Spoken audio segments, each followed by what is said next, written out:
A'udzubillahi Bismillahirrahmanirrahim. Assalamualaikum warahmatullahi wabarakatuh. Alhamdulillah, alhamdulillahirabbil wa bihi nasta'in. Assalatu wassalamu ala mursalin wa alihi washabihi ajmain. Amma ba'du. Yang saya muliakan para penonton sekalian, terlebih awal saya mengucapkan terima kasih kepada Karang-Karaf Karya Bestari kerana menyediakan ruang untuk perbincangan ulas buku hari ini. Buku saya, Malaysia, Malu Malaysia, Kerebutan Bintang Melayu di Langit Melayu. Alhamdulillah, buku ini telah diterbitkan 2-3 tahun lepas, dan perbincangan kita hari ini adalah berkaitan dengan buku edisi baru, edisi kemas kini. Ada beberapa perubahan dan penambahan ke dalam buku baru ini. Mudah-mudahan menjadi bahan perbincangan kita. Alhamdulillah, kita sudah 7 hari puasa, dan marilah kita lihat apakah yang menarik buku ini. Dengan rendah diri saya membawa satu dimensi dalam sejarah yang barangkali jarang dilakukan negara kita, yaitu analisis sejarah, yaitu menggunakan mantik untuk melihat peristiwa-peristiwa dalam sejarah ini untuk kita uji kebenaran sejarah. Sejarah perlu diuji kembali berdasar kepada sumber-sumber yang amat banyak, dan kita lakukan comparative study. Di sinilah kemurnian sejarah harus kita pertahankan. Saya perkenalkan istilah dalam buku ini, istilah paradoks. Paradoks sejarah. Dan saya dengan rendah hati juga memperkenalkan kajian paradoks sejarah. Apa maksud paradoks? Paradoks ialah sesuatu yang masyarakat awam menganggap dia benar, tetapi sebenarnya tidak benar. Contoh yang mudah, kita sebut huruf W. Sebenarnya double V, bukan W. Kita tulis V, kita sebut W, dan ini paradoks. Maksudnya kita sangka dia benar W, tetapi sebenarnya yang benarlah double V. Dalam konteks sejarah kali ini sangat banyak. Kita lihat dalam sejarah negara kita, dan apabila saya sebut Malu Indonesia, dia bukan sahaja terhad kepada semenanjung Tanah Melayu satu masa dulu. Dia adalah merupakan satu keluarga yang besar, keluarga Malu Indonesia, iaitu satu kumpulan jurai sejarah ataupun kaum manusia yang sekarang disebut sebagai Mongoloid, lebih spesifik Red Mongoloid. Dan dia termasuk daripada bangsa Cina, bangsa Korea, termasuklah kepada bangsa kita di alam Melayu, sampai ke seluruh kawasan ini, dengan sifat Malaysia ini yang mencirikan satu budaya, satu pemikiran yang hampir sama. Di atas dasar inilah kita cuba lihat kembali sejarah yang ditulis oleh nenek moyang kita dulu, dan kita paparkan kembali untuk dengan generasi muda hari ini. Apabila saya sebut tentang paradoks, sebagai contoh paradoks dalam sejarah kita, pertamanya apabila British datang ke sini, dia mengubah sejarah. Negeri Singapura disebutnya Singapore, Pulau Pinang disebutnya Penang, dan mereka namakan New Street Settlement. Dalam New Street Settlement ini ada paradoks, sebab New Street Settlement maksudnya negara yang baru diduduki. Sedangkan sejarah Singapura begitu lama, lebih awal daripada England sendiri. Sejarah England bermula dalam kurun ke-10, apabila kita lihat bangsa Anglo dan Saxon sedang masih lagi berperang dalam kurun yang ke-10. Mereka hanya membentuk bangsa England hari ini dalam kurun yang ke-11. Sedangkan Singapura telah wujud sebelum Masehi lagi. Bagaimanakah mereka mengubah sejarah mengatakan Raffles was the founder of Singapore? Singapura dibuka oleh Raffles, dan inilah maksud saya paradoks sejarah. Sejarah ini dipakai oleh seluruh sistem resmi kita. Dalam perperiksaan siapakah yang membuka Singapura, jawapannya adalah Raffles. Kalau sebut yang lain tidak benar. Kalau sebut sang leader utama, yang ketika itu namanya Temasek. Temasek lebih awal daripada Singapura, tidak disebut dalam sejarah apabila British menulis sejarah bahawa Raffles was founder of Singapore. Sekarang kita sudah merdeka, tetapi sejarah masih terjajah. Di atas dasar inilah saya cuba memberanikan diri menulis buku yang sangat kontroversi ini, Malu Indonesia, yang bukan mengikut sejarah resmi, tetapi saya cuba membezakan antara sejarah yang benar dan sejarah yang palsu berbandingkan paradoks. Paradoks ialah keyword dalam sejarah saya. Penulisan saya ini membincangkan tentang paradoks. Paradoks kita boleh pelajari dalam ilmu mantik, dan secara tradisinya saya dilatih dalam bidang mantik untuk berfikir dalam pemikiran, dan inilah mempengaruhi saya untuk menulis sejarah dalam bentuk mantik. Dan bagaimanakah kita mengukur sejarah yang benar dan palsu?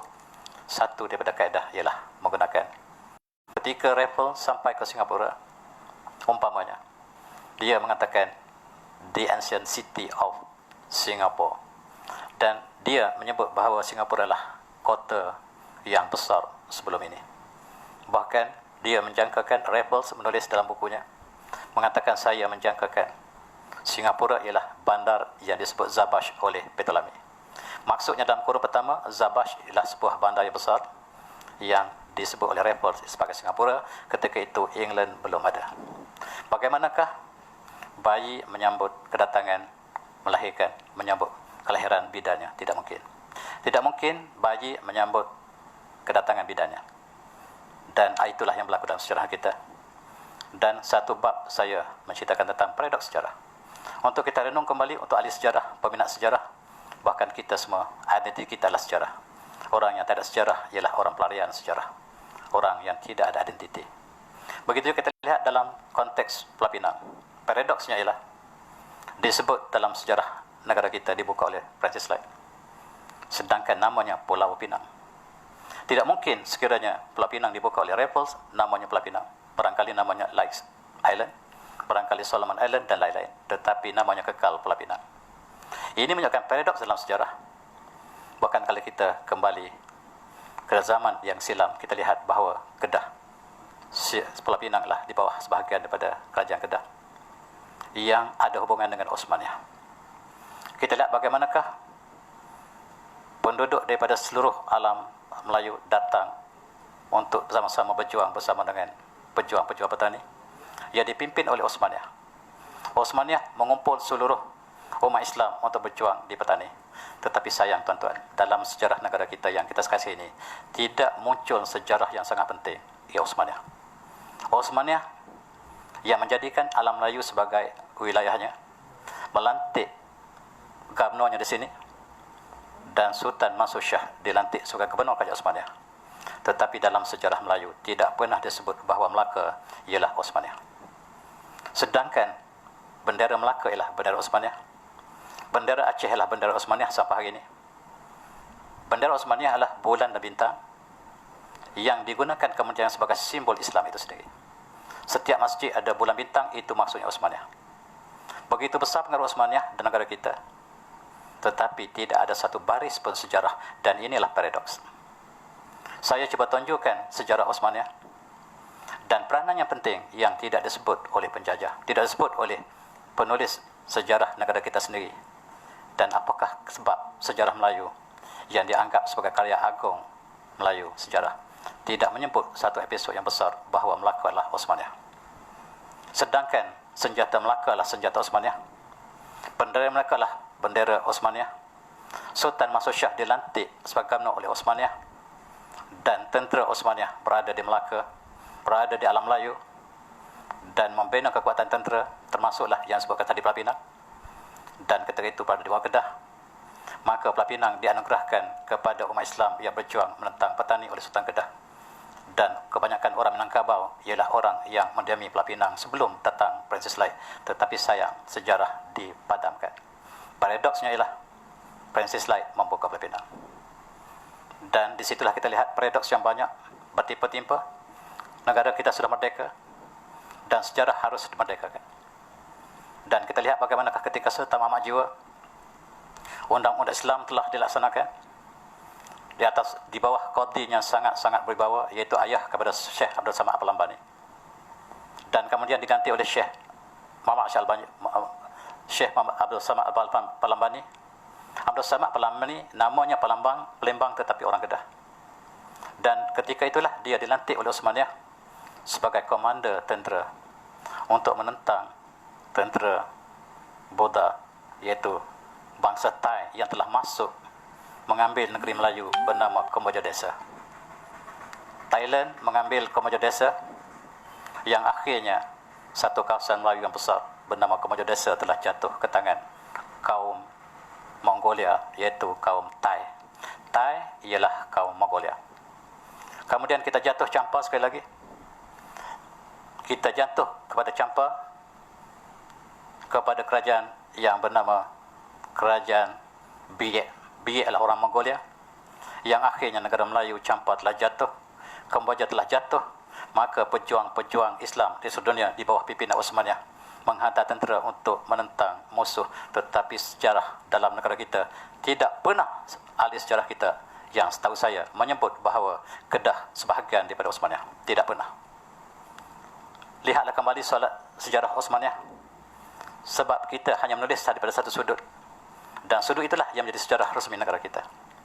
Mari kita lihat bahawa di dalam konteks negara Kedah ataupun negara Kedah, kita lihat Osmaniyah telah datang membantu. Walaupun akhirnya kita kalah, tetapi orang Turki ramai yang tinggal di Kedah tak kembali ke Turki sama sekali, dan mereka membentuk satu kaum bangsa Melayu berkulit Turki di Petani, dan itulah sejarah yang telah berlaku. Tuan-tuan yang saya hormati, dalam sejarah ini juga saya cuba memaparkan paradoks-paradoks yang berlaku. Apabila British datang ke sini, mereka menyebut umpamanya Perak Man. Mereka gambarkan orang Perak masih hidup dalam gua. Mereka mengatakan orang Sarawak masih dalam gua Niah. Dan itulah yang ditimbulkan. Bahkan tuan-tuan, seorang British bernama Alfred Wallace datang ke Sarawak, mengkaji dan cuba menghubungkan orang Melayu dengan monyet. Maka lahirlah teori evolusi di tangan Alfred Wallace, tetapi ada paradoks. Teori evolusi di barat disediakan oleh Darwin, sedangkan Darwin ciplak daripada Alfred Wallace. Alfred Wallace mendapat data ini pada Sarawak. Sejarah evolusi pun tidak ditulis dengan lengkap. Bahkan alam Melayu lah menjadi tempat lahirnya teori yang sesat, teori evolusi yang dikemukakan oleh Alfred Wallace tetapi diambil oleh Charles Darwin. Kita lihat juga Melaka dalam sejarahnya tidak dihubungkan dengan Osmaniyah. Sedangkan Osmaniyah menjadi sebagai induk kepada seluruh umat Islam ketika itu. Dan kita lihat kekuatan negara ataupun umat Osmaniyah menganjur daripada timur ke barat, daripada Siberia sampai ke Spanyol, sampai ke hujung Afrika, daripada alam Melayu sampai ke sebahagian tengah Asia. Dan itulah benua terbesar yang pernah diceritakan ataupun diperintah oleh umat Islam. Tetapi peranannya tidak ada, sedangkan begitu besar pengaruhnya. Tetapi sayang, siapakah yang menghapuskan ini? Dan saya cuba mengembalikan sejarah ini, sebab paradoks negara kita cukup banyak lompang yang harus dipenuhi. Konon Melaka, kita lihat mempunyai negara kita mempunyai perundangan Islam yang lengkap. Bahkan dia disesuaikan daripada undang-undang Osmaniyah menjadi undang-undang Islam yang lengkap, yang masih kita boleh saksikan sampai sekarang. Konon Melaka yang menggabungkan antara hukum-hukum hudud, hukum tanzir untuk dilaksanakan di Melaka. Tapi sayang, intelektual kita yang mengkaji sejarah ataupun Konon Melaka mengatakan pengaruh Hindu. Tuan-tuan, harus kita bezakan antara hukum yang disebut had dan juga ta'zir. Ta'zir berdasarkan kepada kesesuaian masyarakat uruf, maka itulah yang disebut sebagai pengaruh Hindu oleh pengkaji-pengkaji yang jiwanya datang daripada luar, bukan menjiwai bangsanya sendiri. Dan inilah paradoks dalam sejarah kita, tuan-tuan, menunjukkan bahawa Melaka telah menjadi negara yang berdaulat. Dan kawasan Melaka jangan kita bandingkan Melaka sekarang. Dia sampai ke Petani, sampai ke Sumatera, sampai ke Borneo. Dan bila kita sebut Melaka, Petani itu disebut Melaka ketika itu. Borneo itu disebut Melaka. Macam kita Malaysia sekarang. Di Sabah pun kita sebut Malaysia. Dan sekarang kita lihat Melaka sudah kecil menjadinya. Tetapi apabila kita bercakap tentang Melaka dalam konteks Melaka yang sejarah Melaka. Oleh sebab itu, kadang-kadang kita tersasar apabila kita melihat bahawa kerajaan Majapahit umpamanya, yang kita sangka hanya berada di Jawa, tetapi kerajaan Majapahit sebelah barat bertapak di Petani, tidak juga disebut dalam sejarah Jawa sekalipun. Kita lihat bagaimanakah pengaruh Majapahit di Petani. Satu episod yang cukup luas tetapi tidak mendapat tempat dalam sejarah moden hari ini. Kita lihat bahawa pengkaji-pengkaji intelektual Indonesia telah mula bangkit. Mereka menulis kembali sejarah Indonesia. Sejarah ini dipanggil sejarah nasional Indonesia baru. Dan kadang-kadang tokoh yang diagungkan dilihat oleh Indonesia baru sebagai pengkhianat. Sebab mereka bersama dengan penjajah Belanda.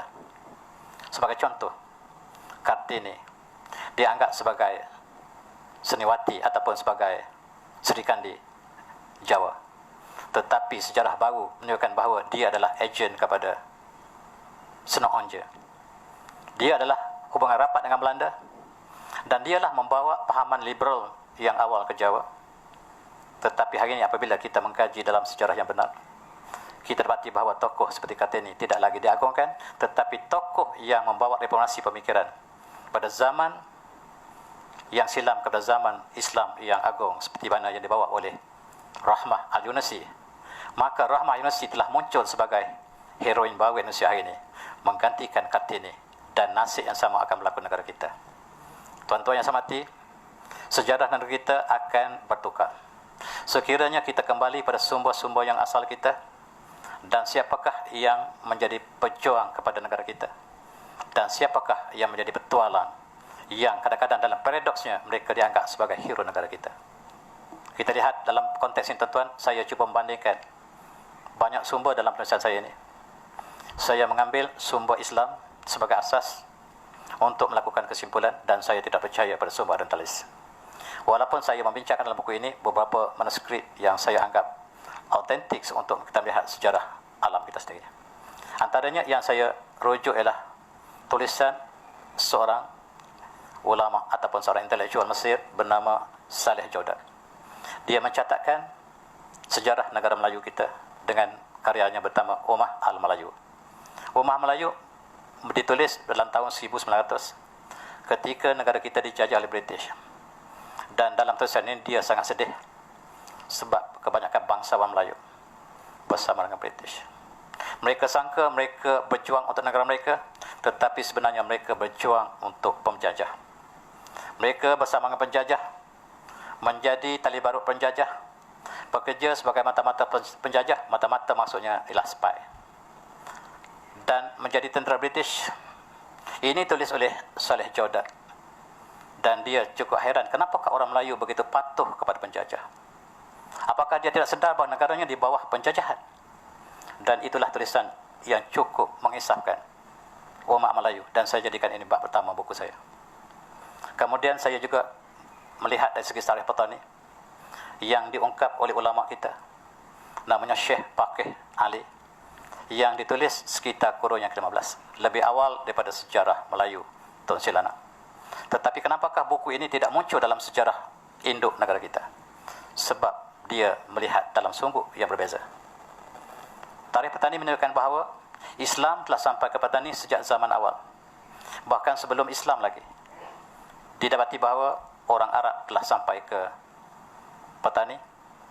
Petani menjadi sebuah pelabuhan yang besar, dan petani telah membawa seluruh pedagang sedunia, Parsi dan Arab antara mereka yang berkunjung di sana, dan mereka kembali, dan sebelah Islam zahir di bumi Arab oleh baginda Rasulullah SAW, maka Islam sampai dijangka semasa Rasulullah lagi. Tetapi sejarah yang ditulis oleh Hikayat Petani, tuan-tuan harus bezakan. Tarikh petani ditulis oleh datuk moyang kepada Syekh Daud Petani. Tetapi Hikayat Petani tidak ada siapakah yang menulis sejarah ini, dan dia banyak pada mitos, dan dia mengatakan Islam sampai ke petani kurun ke-16. Dan inilah sikap bagaimanakah dua aliran, satu aliran Islam, satu lagi lah aliran yang melihat sebaliknya. Begitu juga di Melaka dikatakan datangnya Islam ketika zaman Melaka, tetapi kita lihat batu bersurat di Terengganu mencatatkan kurun yang ke-13. Bahkan di Kelantan wang siling yang ditemui mencatatkan kurun yang ke-11 ataupun 12 telah wujud kerajaan Islam. Bagaimanakah British telah mengatakan bahawa Islam hanya sampai pada kurun yang sangat lewat, dan ini bercanggah dengan sumber kita sendiri. Dan jelas Konun Melaka yang kita sebut tadi menggambarkan bahawa negara kita ialah negara yang sudah ada undang-undang, Dan sayang apabila British datang ke sini, dia isytiharkan negara ini sebagai negara yang ditemui, the new state settlement, yang tidak ada sebarang tamadun. Our task is to civilize the world. Kami datang untuk beri tamadun kepada orang Melayu, dan mereka tidak ada sebarang undang-undang, law of the land. Oleh sebab itu, untuk merdeka syaratnya ialah menggunakan undang-undang Christian common law. Sebab kamu tidak ada sebarang undang-undang. Jadi untuk merdeka, syarat pertama ialah undang-undang Christian common law harus dijadikan sebagai undang-undang utama kamu. Paradoks demi paradoks dalam sejarah kita. Dan tuan-tuan, apabila kita membincangkan tentang pejuang kemerdekaan, satu tajuk yang saya masukkan dalam bentuk paradoks. Siapakah mereka? Tuan-tuan, jangan kita keliru. Orang yang berjuang untuk kemerdekaan ialah mereka yang menentang penjajah. Mereka yang menentang penjajah ialah mereka yang dibenci oleh penjajah, yang ditangkap oleh penjajah, yang dibunuh oleh penjajah, digantung oleh penjajah. Dan itulah pejuang. Ada pun mereka yang pakai macam British, macam penjajah, hidup dengan British, menjadi majorit British, menjadi tentera British, menjadi mata-mata British. Tiba-tiba kita anggap dia sebagai pejuang kemerdekaan. Alangkah salahnya kita, betapa besarnya paradoks yang kita telah alami selama ini. Tuan-tuan, mari kita merdekakan sejarah negara kita. Dan kita hidup dalam paradoks. Kita hidup dalam dunia paradoks. Dan paradoks tidak membawa kebenaran. Paradoks tidak membawa kebenaran. Al-Quran menggambarkan sebagai lahnil qaul. Perkataan yang tidak benar, tetapi dipercayai oleh orang yang munafik. Dan negara kita masih lagi banyak. Saya sebutkan tadi, intelektual Indonesia telah memulakan satu kajian yang besar untuk mengubah sejarah Indonesia ke sejarah yang benar. Umpamanya dalam sejarah Jawa dikatakan kerajaan Majapahit adalah kerajaan Hindu, benar pada awalnya, tetapi dia bertukar menjadi kerajaan Islam. Tetapi peranan Majapahit di bawah kerajaan Islam tidak ditonjolkan. Dan sekarang intelektual mereka cuba memasukkan kembali bahawa Majapahit ialah kerajaan Islam. Bahkan kerajaan ini bukan sahaja berada di Jawa, tetapi di Nusantara. Maksudnya ialah luas daripada Jawa, dan sejarah petani menyatakan bahawa petani ialah kerajaan Majapahit. Yang belum saya baca daripada sejarah Indonesia, bahawa petani ialah sebahagian daripada Majapahit, dan petani juga kemudiannya berada di bawah Osmaniyah pun tidak saya pernah baca dalam intelektual negara, dalam penulisan sejarah kita. Dan saya cuba masukkan dalam buku ini. Dan itulah sebab buku ini menimbulkan kontroversi, tetapi saya merujuk kepada sumber kita yang benar. Saya juga merujuk Rihlah Ibn Battuta, yang satu masa dia sampai ke India. Dia turun pada India dan melayar sampai ke negeri yang disebut sebagai Mor Jawa. Mor Jawa belum Islam ketika itu, tetapi saya jangkakan Mor Jawa ini sama ada dia adalah Myanmar sekarang, dia adalah Rohingya sekarang, ataupun dia Minangkabau. Sebab pelayaran Ibn Battuta ini bertolak daripada Aceh, yang disebutnya sebagai Sumatera. Sumatera, Aceh disebut sebagai Sumatera, dan perjalanannya mencatatkan apa yang berlaku dalam Melayu. Bumi yang cukup subur, hijau, penuh dengan hasil tanaman. Dan bila dia sampai ke satu tempat di alam Melayu, namanya Kuala Krai. Di manakah Kuala Krai? Wallahu alam. Tetapi barangkali Kuala Krai yang ada sekarang. Dia mengatakan bahawa raja di situ ialah raja Turki. Bangsa Turki yang sangat cantik orangnya, seorang perempuan bernama Urdoja. Dan dia menjadi raja kepada sebuah kerajaan di Kuala Krai. Dan tuan-tuan, sekarang Kuala Krai berada di pendalaman. Tetapi Kuala maksudnya satu masa dulu, geografi boleh berubah. Dan barangkali di situlah yang disinggahi oleh Ibn Battuta, yang dinyatakan dalam Rihlah Ibn Battuta. Dan dia mengatakan ketika itu orang Turki sudah menjadi raja di situ. Dan ini juga menyebabkan bahawa hubungan Turki dengan alam Melayu telah berlaku sejak kurun yang ke-13. Ketika kedatangan Ibn Battuta ke alam Melayu, banyak peristiwa yang dinyatakan oleh Ibn Battuta. Dan saya juga merujuk sebuah manuskrip lama yang bertajuk Hikayah Raja Muda, Hikayah Raja Kota, yang menceritakan tentang Raja Besiung, yang dipercayai sekarang dalam sejarah Kedah dikatakan orang Kedah, tetapi dalam sejarah ini dikatakan dia orang Kelantan. Raja Besiung datang daripada Kelantan, menjadi raja di Kedah, kemudian kembali semula ke Kelantan, di kampung Mahligai. Dan dalam perjalanannya, dia meninggalkan isterinya di Lego, meninggalkan seorang putera bernama Putra Mayo. Putera Melayu ini hidup sezaman dengan Hang Tuah. Kisah Raja Putera Melayu dengan Hang Tuah cukup menarik, yang sebahagian dikatakan tidak wujud Hang Tuah, tetapi sejarah Thailand, sejarah petani menyatakan bahawa persahabatan di antara Raja Melayu dengan Hang Tuah berlaku, dan Hang Tuah diminta datang dijemput ke petani untuk diberikan penghormatan oleh Raja Petani.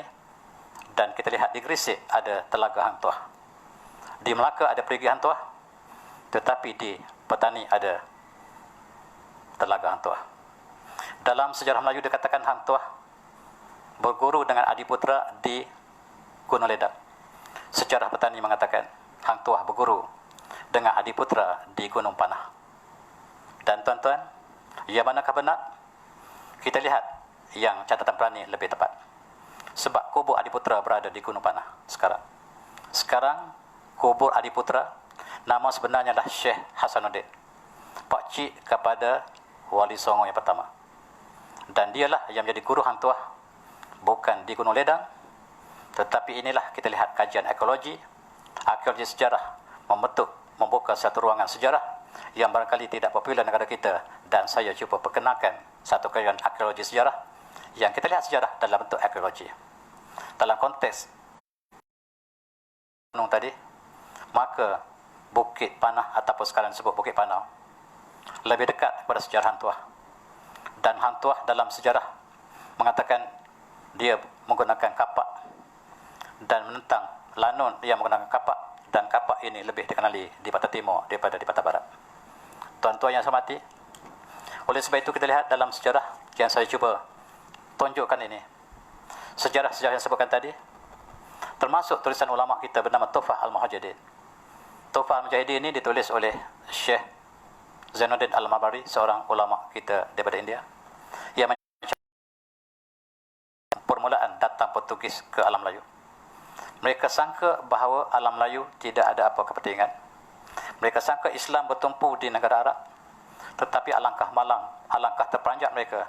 Mereka dapati bahawa Goa, Malabari, Melaka dan Ternate, Sulu ialah kerajaan Islam yang besar yang tak pernah digambarkan oleh Portugis. Mereka ingin datang ke Mesir, tetapi mereka mengubah haluan ke arah Timur, dan mereka membunuh umat Islam dalam perjalanan ke Mekah. Setiap orang Jawa, kapal orang Jawa yang melayar ke Mekah disekat oleh Portugis dan dibakar dan dibunuh sepenuhnya. Ini dicatatkan oleh catatan ulama kita. Sejarah inilah yang tidak ditunjukkan dalam sejarah negara kita. Sejarah kita mengatakan Portugis datang untuk mencari rempah, tetapi mereka tidak makan rempah. Mereka bukan bertujuan mencari rempah, tetapi apa yang berlaku ialah apabila kekalahan umat Islam di Spanyol, umat Islam disembelih seluruhnya oleh Ferdinand Isabel, dan raja yang sama mengutus Alfonso de Albuquerque supaya datang menghancurkan Islam di seluruhnya dunia. Dan ini tidak dinyatakan dalam sejarah negara kita bahawa kedatangan Portugis ialah untuk menghancurkan Islam, bukan mencari rempah. Oleh itu paradoks demi paradoks berlaku negara kita. Maka kita juga harus merujuk pada sejarah Osmaniyah. Osmaniyah mempunyai koleksi yang besar dan kadang-kadang termasuk koleksi Parsi yang mengandungi sejarah negara kita, yang masih menjadi daerah yang majhul dalam sejarah negara kita. Bagaimanakah negara induk Osmaniyah yang menguasai alam Melayu? Sejarah ditulis oleh umat Islam, dan kita tidak rujuk sebagai sumber negara kita. Alangkah malangnya. Dan kita merujuk kepada sumber yang ditulis oleh British yang memang datang untuk menjajah kita. Dan saya tunjukkan sebagai contohnya, yang tulis oleh British ialah The Malay Archipelago, yang tulis oleh Alfred Wallace, yang memang datang ke sini untuk mencari tentang apa yang disebut sebagai natural sciences ataupun sains tabi'i, untuk sebenarnya untuk melihat apakah galian yang ada di alam Melayu untuk kepentingan penjajah. Dia menjelajah dan memeta seluruh kawasan yang dilaluinya, termasuklah Melaka, Singapura. Dia masuk ke Sarawak, masuk ke Ternate, masuk ke Filipina, masuk ke Sulu, masuk ke kawasan-kawasan Jawa, dan dia memetakan peta yang besar untuk kegunaan penjajah kemudiannya. Tujuannya lah untuk memburukkan orang Melayu. Dalam The Malay Archipelago, dia menggambarkan orang Melayu berasal daripada Palembang. Orang Melayu sangat jahat. Mereka membuat pedang, membeli pedang, Dan untuk tes ada tajam atau tidak pedang yang dibeli itu, mereka bunuh orang pertama yang ditemuinya, dan ini digambarkan oleh Alfred Wallace. Alfred Wallace cuba menggambarkan orang Melayu ganas, jahat, dan berbeza sama sekali kalau kita bandingkan dengan tulisan apa yang ditulis oleh ulama kita. Ia ditulis oleh umat Islam yang disebutkan dalam sebutan senarai-senarai manuskrip yang saya rujukkan tadi, berbanding dengan apa yang ditulis oleh Alfred Wallace umpamanya, ataupun ia ditulis oleh Raymond Flower. Dia cuba menjustifikan keagungan Raffles, tetapi di sebalik sejarah Raffles itu, dia menunjukkan bahawa bagaimanakah Raffles menipu Temenggung di Teluk Belanga dan meminta supaya hanya untuk berikan sewa sedikit tanah di Teluk Belanga, dan Temenggung telah memberikan ruang sedikit tanah untuk mereka.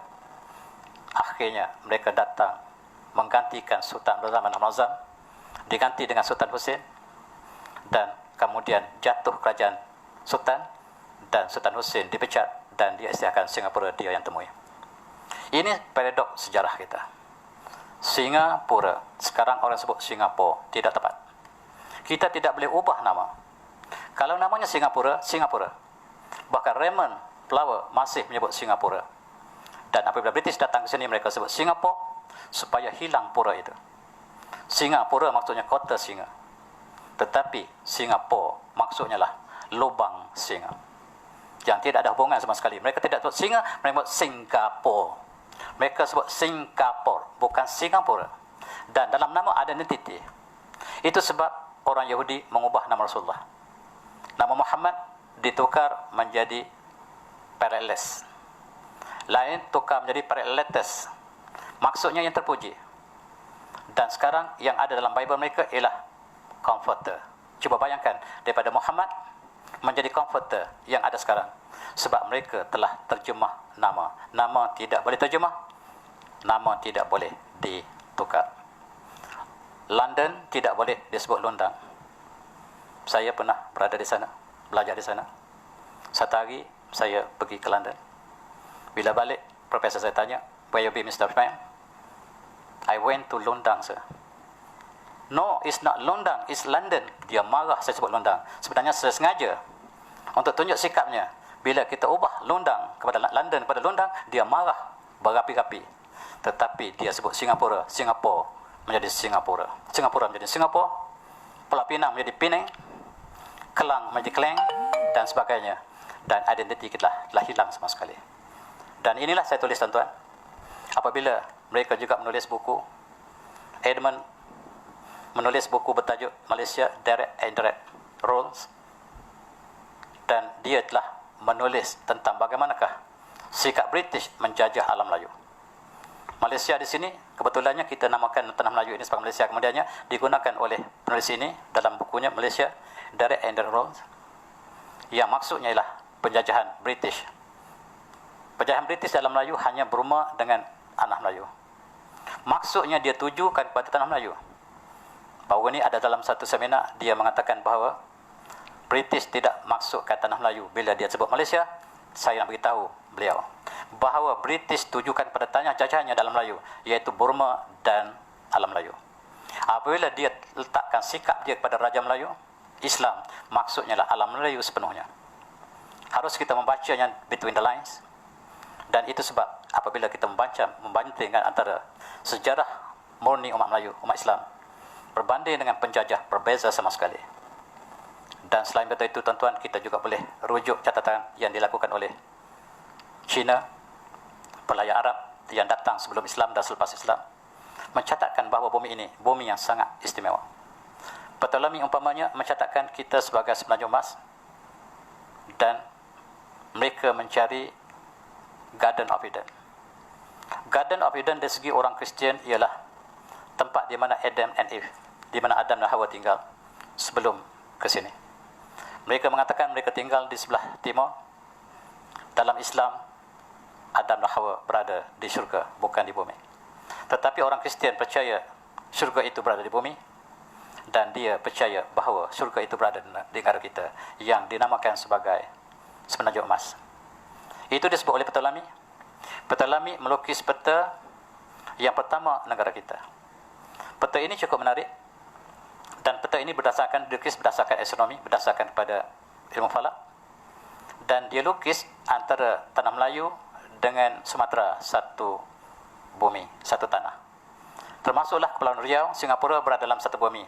Peta yang dilukis oleh Ptolemy, dan garis khatulistiwa melalui tengah-tengah alam Melayu. Sekarang khatulistiwa itu berada di bawah Singapura. Maksudnya bumi telah terpecah kepada Sumatera dan Kepulauan Riau. Ini berlaku selepas kepada seluruh benua Sunda. Sunda ialah satu benua yang besar. Itu berlaku jutaan tahun lepas, barangkali ribuan tahun lepas. Tetapi apa yang dilukis oleh Ptolemy ialah sejarah selepas itu, menggambarkan masih lagi tinggal satu bumi yang mencantumkan antara Sumatera dengan alam Melayu. Itu sebab fauna dan flora di antara alam Melayu dan juga alam Melayu ataupun tanah Melayu dengan Sumatera sama.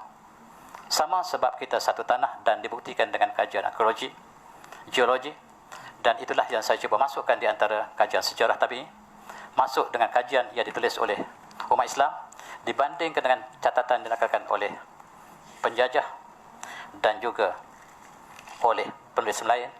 Maka ada satu lompang yang besar di situ yang saya tulis dalam buku lain bertajuk Ketam Bidang Melayu di Langit Turki, yang insyaAllah saya jangkakan karya Bestari juga akan terbit selepas ini, yang kita lompang satu kawasan yang di bawah ketika zaman Kerajaan Osmania, dan ini langsung tidak disebut dalam sejarah negara kita. Saya cadangkan kepada pencinta sejarah, kunjungilah pusat-pusat pemerintahan Osmania, sama ada di Petani ataupun di Aceh ataupun di Istanbul sendiri. Cari koleksinya, dan dalam koleksi ini saya percaya ada sebahagian daripada kawan kita yang melakukan kajian. Banyak maklumat tentang alam Melayu yang ditulis oleh Turki, sebab kita lah sebahagian daripada naungan di bawah Osmania, dan senjata orang Melaka ialah senjata Osmania. Senjata Osmania adalah senjata terbaik ketika itu, dan yang hanya dapat menerangi senjata Osmania hanyalah Jerman ketika itu, dan senjata Melaka ketika diserang oleh Portugis setanding dengan Jerman. Itu catatan yang dinyatakan oleh sejarah umat Islam. Tuan-tuan yang saya hormati, kita lihat bagaimanakah Perang Dunia Pertama yang dirancang oleh tentera Azab moden, yang dipimpin oleh British, dipimpin oleh Perancis, Amerika. Mereka ingin menghancurkan Osmania. Lalu mereka merancang supaya Perang Dunia Pertama diwujudkan. Caranya ialah Yahudi membunuh putera Raja Austria, dan dia tuduh Poland, dan akhirnya Poland berperang dengan Serbia, dan berlakulah peperangan pertama. Lalu Yahudi telah merancang untuk masukkan British ke dalamnya, memasukkan Perancis ke dalamnya, dan berperang untuk menentang Osmania. Tuan-tuan, Osmania bersendirian menentang seluruh tentera dunia. Tiba-tiba Jerman di bawah pimpinan tentera mereka bersama Osmania untuk menentang seluruh tentera Azab. Itu sebab, tuan-tuan, orang Melayu Malaysia sangat benci kepada Jerman, sebab sejarah yang kita baca ialah sejarah British, tulisan yang profesor kita baca ialah tulisan British, tulisan Inggeris. Mereka tak tahu bahasa Perancis, tuan saya. Mereka tak tahu bahasa Jerman. Mereka tak tahu bahasa Arab. Dan kalau kita tak tahu bahasa utama ini, kita tulis sejarah handicap. Tuan-tuan, mari kita rujuk semua sejarah. Dan bagaimanakah Jerman membela Osmania, dan akibatnya Osmania jatuh, Jerman turut jatuh, dan negara umat Islam telah diparaikan. Seluruh negara umat Islam di Afrika, di Timur Tengah, jatuh ke tangan tentera Azab satu persatu. British bersama dengan British, dengan Perancis, yang dikenali sebagai perjanjian Peacock-Sykes, membahagikan negara Osmania, termasuklah alam Melayu, kepada British, Perancis, dan tentera Azab yang lain. Dalam konteks ini, apabila kita kalah dalam Perang Dunia Pertama, Kerajaan Osmania di sebelah timur, iaitu negara kita, termasuklah Petani, termasuklah Kamboja, maka mereka telah menyerahkan Kamboja kepada Perancis. Mereka menyerahkan Melaya kepada British. Ini akibat jatuhnya Perang Dunia Pertama, jatuhnya Kerajaan Osmania pertama. Dan setelah jatuhnya Osmania, maka kita lihat bahawa jatuhlah seluruh negara umat Islam. Dan ketika itu kita lihat bagaimana Osmaniyah sedang merapatkan untuk mencantumkan Kamboja, Kelantan, Terengganu dan Petani sebagai sebuah negara Osmaniyah baru di bawah seorang khalifah yang mereka cadangkan Sultan Zainal Abidin yang ketiga sebagai khalifah Islam. Tetapi ini telah diketahui beritanya oleh British, dan segera Perang Dunia Pertama yang telah kita kalah, maka diberikan Kamboja kepada Perancis, Tanah Melayu kepada British, dan seluruh negara Islam dibagikan dalam perjanjian Sky-Picot. Sekali lagi, saya tidak dapat membaca sejarah tanah air kita yang menyatakan bahawa petani dan Semenanjung Kera jatuh ke Siam kerana perjanjian Sky-Picot, tetapi mereka mengatakan perjanjian Bangkok. Perjanjian Bangkok itulah yang akhir dalam siri berlakunya perancangan tentera azab yang dipimpin oleh Scott dan Sykes. Ini tidak dalam sejarah kita. Bahkan akhirnya jatuhnya Palestin. Jatuhnya Palestin ialah perancangan yang awal yang dilakukan oleh pemuka-pemuka Yahudi. Di antara mereka ialah Rothschild yang telah menaja Perang Dunia Pertama. Keluarga inilah yang menentang menaja Perang Dunia Pertama, dan bersama dengan Weizmann, pemimpin Zionis, dan telah bekerjasama dengan British dan Perancis untuk menjatuhkan kerajaan Islam Osmaniyah. Maka kita kenang Picot dan Sykes telah membahagikan wilayah Osmaniyah kepada mereka sampai hari ini, dan mereka reserve Palestin untuk negara Yahudi. Hari ini kita lihat bagaimanakah seluruh peristiwa ini mempunyai kaitan, dan sekiranya kita hanya melihat sumber British, maka kita telah tertinggal banyak lubang. Saya dengan rendah hati menulis buku ini, dan buku-buku saya lain ialah dalam konteks untuk menyampaikan mesej ini dalam bentuk yang holistik, lebih holistik, walaupun masih belum berjaya. Tetapi saya harapkan ada pengkaji, murid-murid pelajar-pelajar saya yang tidak kritis, yang ingin melihat sejarah yang benar, bukan hanya komen tanpa ilmu. Hujah saya harus dibalas dengan hujah, bukan dengan emosi. Kajilah sejarah yang sebutkan tadi dan buatlah kesimpulan yang benar, sebab sejarah yang benar adalah ilmu, dan penulisan sejarah yang benar ialah jihad ilmiah. Dan tidak sia-sia mudah-mudahan apa yang kita lakukan di atas muka bumi ini untuk menegakkan kebenaran, maka itu sebahagian daripada jihad umat Islam yang harus dilakukan negara kita sendiri. Dan tuan-tuan, buku ini boleh dibeli daripada Karang Mall, dan sekarang cukup, masih lagi belum diterbitkan dalam bentuk hard copy-nya ataupun dalam bentuk fizikalnya, tetapi boleh dibeli dalam bentuk digital atau dalam bentuk e-books. Harganya RM49.90. Bukunya agak tebal, tuan-tuan. Buku asalnya hampir 800 halaman, yang kalaulah harga sebenarnya RM100. Tetapi saya dipahamkan Karya Bistari hanya meletakkan harga RM65 supaya buku ini dapat dibaca dengan lebih luas oleh masyarakat. Dan saya dengan rendah hati serahkan buku ini untuk disambung, dan untuk disambung kajiannya, dianalisis kembali, lihat setiap laluan yang saya lalui, dan cuba kita perkemaskan dan melihat sejarah kita yang murni. Mudah-mudahan kita telah menunjukkan jasa kita, dan di antara orang yang terbaik ialah mereka yang paling banyak jasa kepada masyarakat. Tuan-tuan, dalam buku ini juga saya tambah satu bab yang khusus, iaitu tajuk etnografi dan etnosains. Saya ingin menunjukkan bahawa dalam negara kita mempunyai banyak sumber yang masih tinggal dalam manuskrip, sama ada dalam pertukangan, dalam pelajaran, dalam perubatan, dalam falak, matematik, dalam perubatan senjata dan sebagainya, pertanian. Kita mempunyai koleksi yang banyak, tetapi sayang kita tidak menyimpan khazanah ini.